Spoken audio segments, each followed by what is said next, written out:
Good morning, afternoon, night, everyone. Kaito here, and welcome back to part 5 of Why I Love Arifureta from Commonplace to World's Strongest. Now, since we're in part 5, that also means that we are out of the anime season.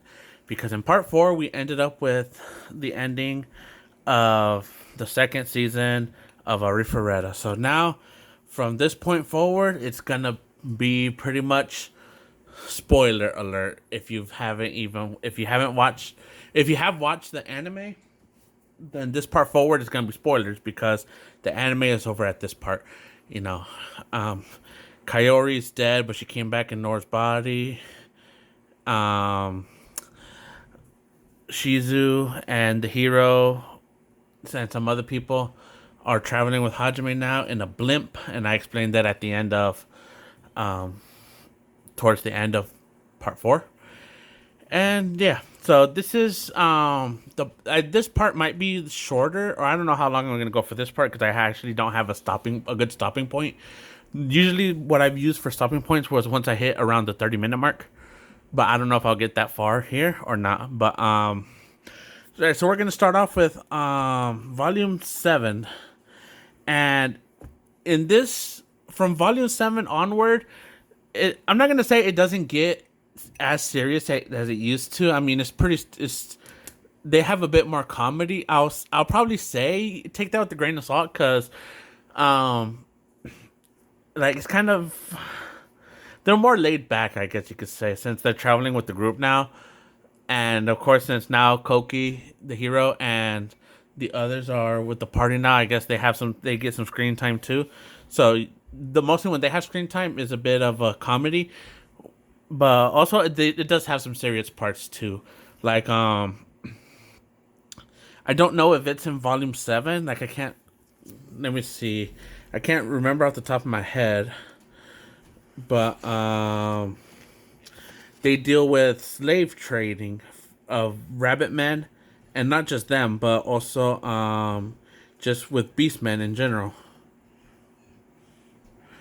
So that's something serious. And they attend a party. Um,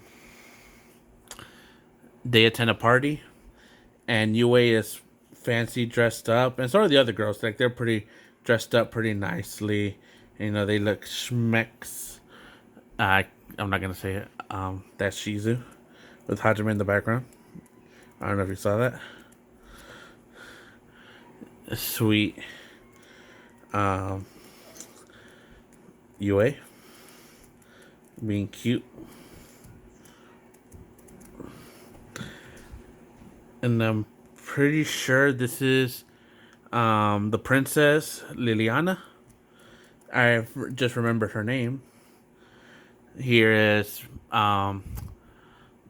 Shia in her ball outfit with the hammer.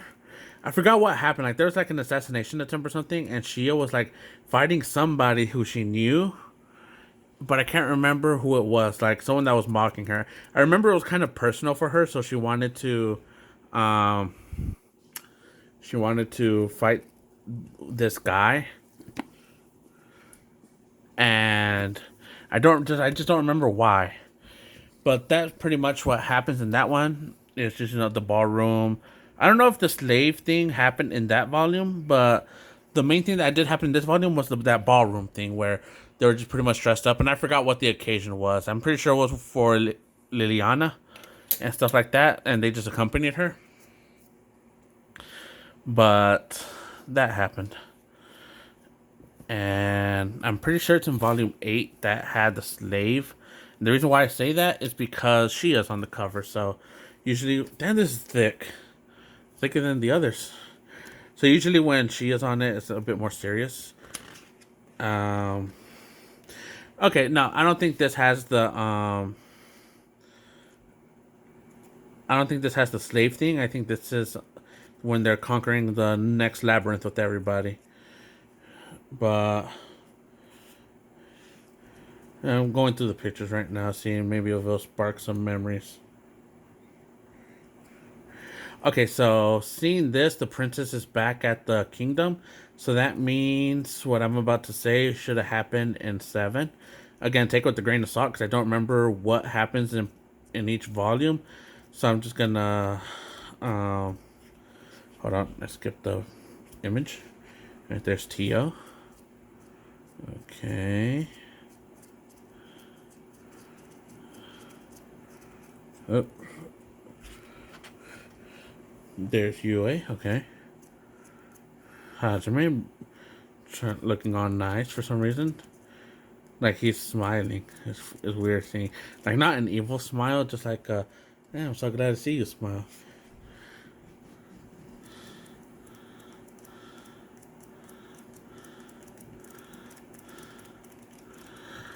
Okay, so I don't really remember what happens where, but there is this funny scene that I call the Super Sentai scene because they needed to make a distraction. So Hajime had these helmets. I believe it was helmets. When they put on the helmets, they get like colorful latex outfits. And Koki, the hero, I'm pretty sure that's how I pronounce his name is Koki. I don't know if that's how you pronounce it, but so they dress up as Super Sentais and they start like causing havoc.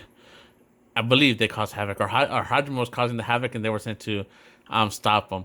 But it was so funny because Shizu, I think she had the purple helmet, and she was so embarrassed. Even though like it hit her face, she was just so embarrassed that her friends knew her and doing all these, being like super over dramatic and just and all this other stuff, and it was just really funny. I remember reading it and I had to put the book down because I was just laughing like with the mental image of the all serious Shizu trying to be like a Super Sentai, and it was just really funny. And then there's this there is a serious scene. Again, I don't know if it's in 7 or 8, or maybe it's like a combination of both, but there's a serious scene where Liliana, the princess of the kingdom, she had to get politically married, and she was meeting her fiance. I don't think she was meeting her for I don't think she was meeting him for the first time, but some stuff was going on, and he basically pinned her down and was ripping her clothes off, and I'm pretty sure he could allude to what was going on. And like, but before he could do anything, a spider bit him, and he kind of like passed out. And basically, she knew it was Hajime because she saw that was like a metallic spider, like it wasn't like a natural spider, and she pretty much figured out that it was Hajime. And if memory serves, I guess take this with a grain of salt. If memory serves, that happened before the ballroom dance, and that's why Liliana wanted to dance with Hajime, kind of things on like, hey, that was you, right? Like you're watching me. He's like, I don't know what you're talking about because you know how Hajime is a tsundere, and so she basically thanks him and all this other stuff, and she ends up falling in love with Hajime. So yes, again, if you're in this point, you should know this is spoilers. So anything I say from this point on, you're listening to this at your own risk. So so yeah, Liliana falls in love with Hajime, and I think personally, Liliana is like the character in Hajime's harem who I care about the least because you don't really get to know much about her. Like she was the princess of the kingdom, yeah. She had a decent role in the invasion of the kingdom when she was helping Kaori and like defending Kaori and them, even though she kind of got knocked out. Again, it wasn't really her fault. It's just that because she didn't know that there was a traitor with the students, so I could kind of see how she felt for Hayame's betrayal. But then she traveled with Hajime and all this stuff, and she didn't even when she was traveling with Hajime, there wasn't much screen time with her. You mostly got to hear stuff with the main cast, right? Kaori, Shizu, sometimes Koki will be in the main cast too, but not really. But like Liliana, she got some screen time, but to me, like not enough. And then, kind of like what kills it for me is why Liliana's like the worst Hajime harem member is that she goes back to the kingdom, so she gets screen time off, and like I can't really blame Iliana because I think she got more screen time than Hajime's other harem member that he gets at the end, which is Miyu's mom. And again, I'm saving this for this because I didn't want to spoil it in case you didn't know. But yes, Miyu's mom joins Hajime's harem. But at least I can accept that because Miyu, like the whole thing, the reason why Miyu's mom is part of Hajime's harem is because of Miyu. So I could kind of accept that, I guess, even though, like, yeah, I don't really, like, I forget Miyu's mom is in his harem. But I could kind of excuse it. And I do like Miyu's mom's personality, especially in the anime, the Ara Ara type, right? So I could, and that's like a big, like, whoo, I'm sweating over here. That's a big turn on for other guys, and it's not really a turn on for me, but I can accept it, and I can live with it, right? But Lily, I want to say Iliana, but it's not Iliana, it's Liliana, I believe. Um, like I believe she's 14, which again, it's not a big kill for me because Hajime is like 16 or 17. So it's not like a big age difference. So if one of Hajime's harems is 14 years old, like it doesn't kill the mood for me. I know there's some other people like, well, I mean, isn't that a bit too young? I mean, Hajime is young too. He's not 18. And again, Japan, the age of consent in Japan and the United States are pretty different. So, and besides, this is a fictional tale, so it's not with real people. So I guess that's why it doesn't really affect me because I know it's fiction and it's just to tell a story. But it's not like they do anything. But all it is that she loves Hajime, and that's pretty much it. So it's not like they're doing anything, and it's not like this is an R18 light novel. So all you really know is that when characters do the deed, you don't really know how they did it or where they did it. Like at this point, Hajime still has only been in a physical relationship with Yue. Like he hasn't touched Shia, he hasn't touched Kaori, and he hasn't touched Tio except with that black rod of his. But anyways. And towards the end of volume 7, this one girl, I forget her name, and it sucks because I do like her. I can't remember her name. This girl right here, and their sensei. If you can't tell, that's sensei and that's girl right here. I forget her name. Let's see if we'll say it here.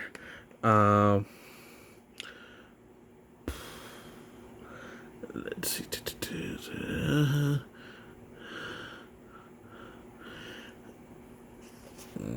Okay, let's go one page back because I'm pretty sure it'll say it in one page here.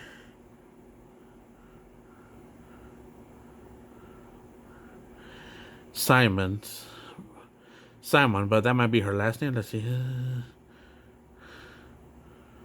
It's saying Simon, but I'm pretty sure she has a different name, and that might be her nickname or something. Or no, who is? No, I think Simon is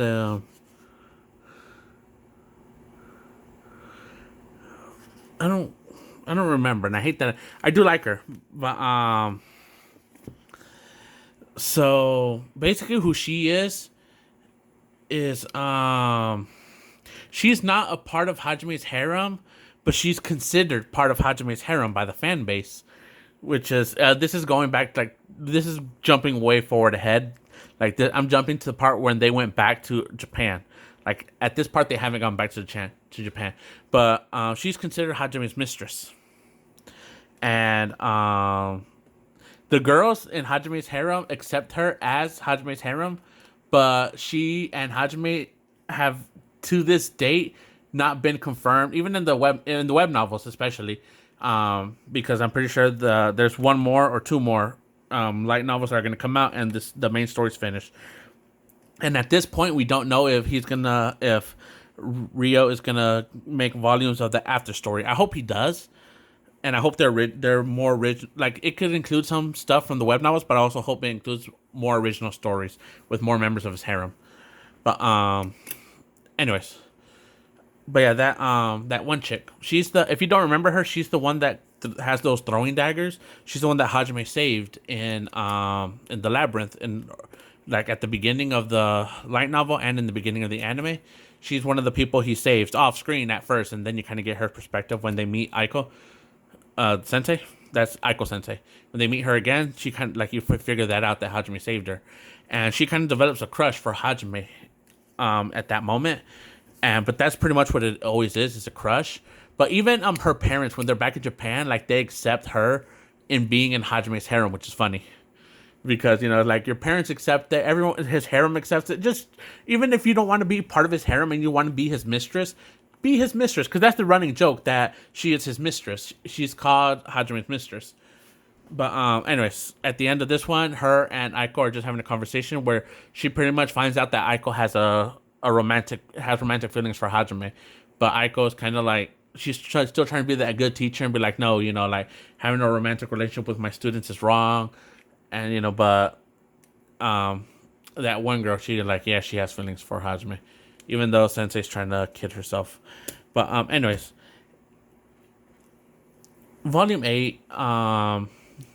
I don't want to say nothing happens because I think they're taking on the next labyrinth, and there's this funny scene with giant with they're like on this tree and they look over the tree, and because Hajime has like super enhanced vision, he kind of like gets scared and backs up and tells everyone not to look down there. Like it's like hell does not describe what's down there, and some of the girls look over. And the ones who have good vision, like I think it's Shia, Tio, and Yue who are able to tell, or I think it's the main harems and Hajime's because I'm pretty sure Kayori with Noit, whatever her name is, the angel. I think with her vision she'll be able to tell. I don't remember who, but they looked over and they were scared too. And basically when they were told what it was, Hajime like sent a camera down there so everyone else can see the humans. Koki, Shizu, and the others. And basically what it was giant cockroaches. And it scared everyone. So that was a funny moment. And there is a moment also where there was a war with some demons. And I hope I'm not confusing this with another manga or light novel, because there was a light novel I read that kind of had like a similar plot. So I hope I'm not confusing it. But I'm pretty sure there was a war in the forest. And what I do remember was that the kid, remember or I talked about in like, I think it was part 2, I was talking about how Hajime trained like this 11-year-old boy, and he was like a sniper for the bunnyman with the crossbow. And he was talking a whole bunch of smack, like he was cussing and everything. And it's funny because like he's talking like a veteran soldier, but he's like 10 or 11 years old, and that's the joke. And I'm pretty sure like he had some screen time, but I don't remember if that was in Volume 8 or if that was later on. But I do remember that one scene with that involved that. I just remember him being there. I don't remember what he was doing. But I remember him doing something in one of the later volumes. It wasn't like in the earlier ones, like in 2 when they were introduced and he trained them. It wasn't that. It was in the later. But I wish I remembered, but I haven't read these in so long. But what I really wanted to talk about was 9. Because something happens in 9 that I showed as a spoiler. I think it was last. I burped. I think it was last video, but I showed the spoiler, and if I didn't, I'll show it again. But there's this one scene where they're in the so they're in the labyrinth and they fall into like kind of, I guess you could say a trap, but it's not really a trap. I guess it's because like every labyrinth is set to test them on something. Sometimes they'll be tested on faith. Other times they'll be tested on strength, endurance, and all this other stuff. And there's this one moment in the labyrinth where they had to face a copy of themselves, and so you're finding like a mirror version of you, opposite a color swap and everything. And there's an art with Hajime. And I'll pull that up right here. And this scene's funny too, so I'm going to hold on to that. So here, like Hajime versus evil Hajime.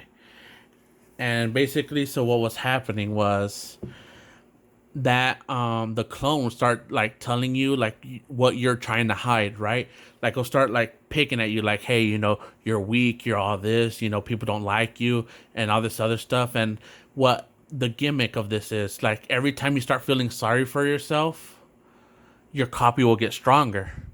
So like the more negative feelings I guess you have for yourself, the copy you're fighting gets harder and harder, like they get stronger. But if you're able to overcome like your self-thoughts, I don't know how you describe this. When you're overcoming like your own personal stuff, then your copy becomes weaker. So like if you're like let's say, oh, you have no friends, it's an example, you have no friends and no one will ever love you, and just like, I have friends and people will love me. So like, I don't know. It's kind of hard for me to explain because again, I haven't read this in so long, so I can't remember the exact details. But pretty much almost everyone is able to win. And there's a funny moment with Kaori. I don't know if it's this one exactly, but there's a funny moment with Kaori when she's fighting herself because Yue and Shia, like they beat their copies, so they're moving on, and then they start fighting amongst themselves. I forget why they're fighting amongst themselves. It's Yue and Shia, I believe, that are fighting amongst themselves, and they're interrupting Kaori and Evil Kaori's fight. And they just Yue starts dissing my girl Kaori to the point like where Kaori, again, I without reading it, just looking at the picture, where Rio Kaori got so depressed that her own evil self was trying to cheer herself up. And it was really funny because like the whole point was trying to beat your copy. And it's just like Yue and Shia come in and disturb your fight, and then you're trying to like to fight back and all this other stuff, and you're just being told off. You're like a whole bunch of smack, and just Kaori just gets so defeated to the point where your own body double that's trying to test you feels bad for you. Like that was just a funny moment, and I remember just laughing at that. But at the same time, I'm like, come on, don't do my girl Kaori like that. And I believe uh, Kaori won, but I don't think she won because I can't remember if it was Yue that ended up killing Evil Kaori, and the or damaging her so much that just Kaori was just able to end her just like easily, like by flicking her, and that's just an exaggeration. She didn't really flick her and kill her. I'm just saying, like, I'm pretty sure something like that happened. But I just remember Kaori's fight was so funny because just the whole not Shio, the whole Yue and Shia.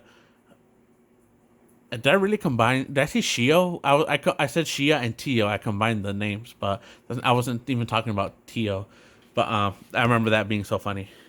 But there's this other scene that caught my eye with the doppelganger fight, and it's this scene right here.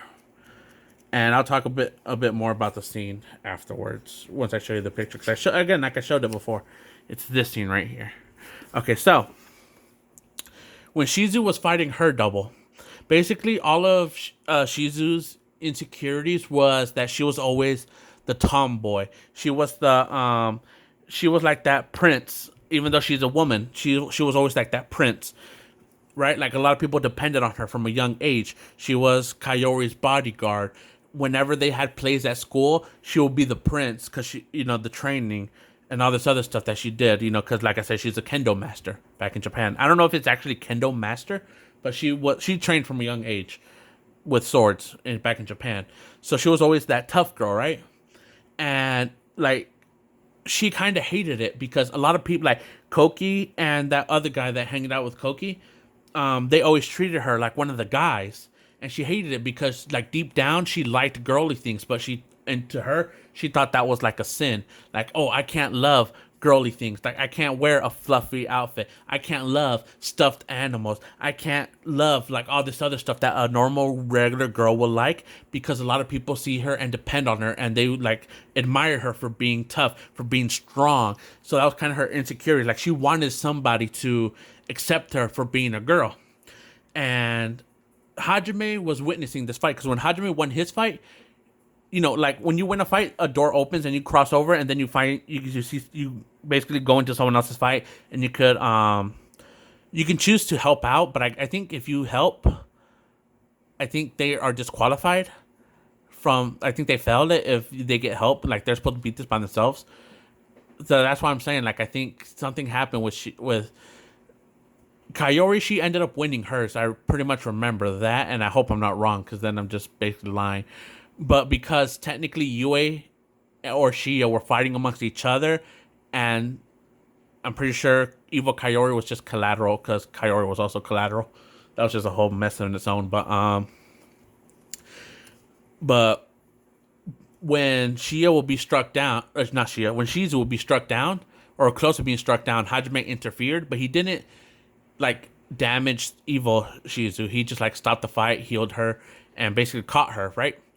and she had like a moment with Hajime where they just had a moment, and I can't remember the exact moment, and it sucks because again, I read this over a year ago. Again, when I do volume reviews, I will go more in depth when I'm doing that volume, but I'm just going off memory here. And but her and Hajime have a moment, and Hajime's like, when you feel like you're gonna fall, I'll be here to catch you. And basically, like slowly but surely, she was falling in love with Hajime. And at the end, she ended up winning with the support of Hajime, being there. Like Hajime accepted her for being a girl. He was like, hey, buy frilly clothes, get stuffed animals, and if everyone has a problem with it, I'll beat their ass. Is basically what Hajime said. He didn't really say that, and I'm pretty sure nothing like that was said or even close to it. But that's what I'm just remembering right now, and I'm like it's headcanon. But so she basically like fell in love with Hajime, and um, she was tired, so Hajime gave her a piggyback ride, and she basically just let him, and she fell asleep on him. And when she didn't fall asleep. She was pretending to fall asleep, and she'll like lean her body close to him and like kind of like look at his reaction, side glance at his reaction while still pretending to be asleep, and just seeing how he react. And then I believe it was in 10. Um, Koki, one of the next persons that they find, Hajime and Shizu, is Koki, the hero. And Koki has a lot of insecurities. He hates that Hajime is stronger.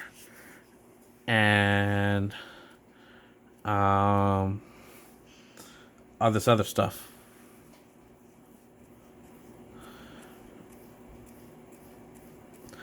Yeah, how Koki was supposed to. Oh, this is the scene where she was pretty much defeated. Um, I'll read this part. Much to Shia's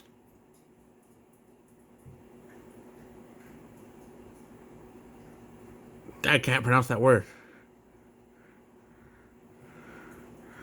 Anyways, I'll just skip that part. It's just a one sentence. Yui just harmed and doubled down. Timidly, Shia looked over at Kaori. Seeing her expression, Shia hurriedly tried to apologize. Kaori, I'm really sorry. Alright, hold up. Did I skip something?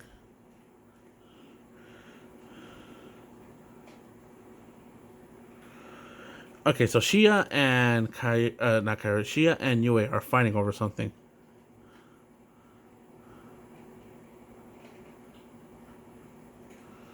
Yeah, okay, so Yue and no, I can't. Yue and Shia ended up beating evil Kaori to a pulp, and Shia and Kaori was able to kill it.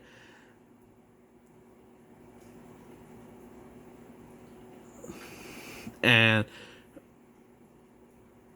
yeah, because someone, I think it's Shia, says, Kaori, did you manage to clear your trial? And Kaori was like, oh, I beat my fake, all right, killed it with my own two hands. Yue and Shia breathed a sigh of relief because they felt they would feel horrible if they accidentally destroyed Kaori's trial for her. However, Kaori's next word were wiped away any sense of security they had. Yep, I killed it after you two had beaten it up to a pulp. That still counts as a clear, right? The labyrinth won't say it doesn't count because you two beat it up first, right? What do you think? Yue and Shio once again broke out in a cold sweat. Kaori crouched down next to them, her grinning face inches from theirs. Neither of them could look her in the eye. Despite her docile posture, there was a deep darkness in Kaori's eyes. Frankly, she was terrified. Unable to withstand the silent pressure coming off from Kaori, the wanting to protect their friend, Yue potentially turned away, pointedly turned away from Kaori and said in purposefully provocative tone. Said in a purposefully provocative tone. I don't know why I said turn. Then you should have just healed your copy and start over.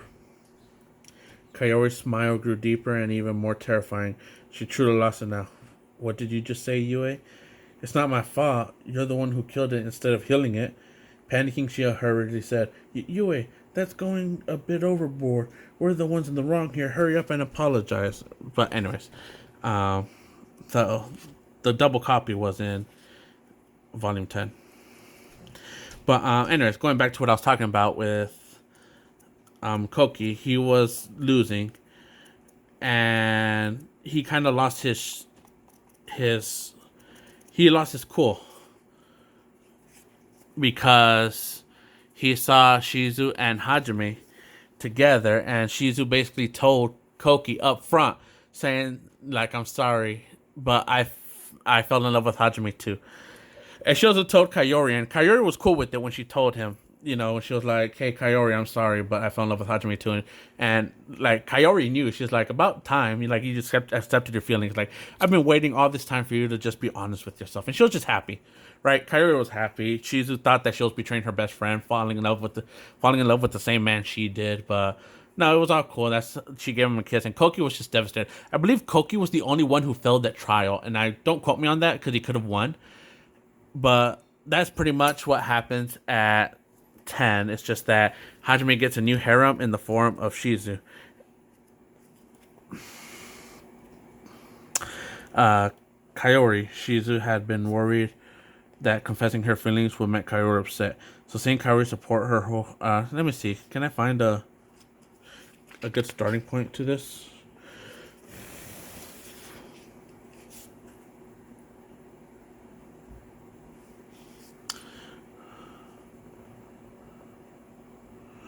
Let's see.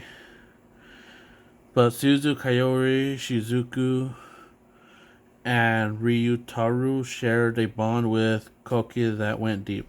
Like Shizuku said, he was like family, not just to her, but to all of them. So if Yagusa is the mom...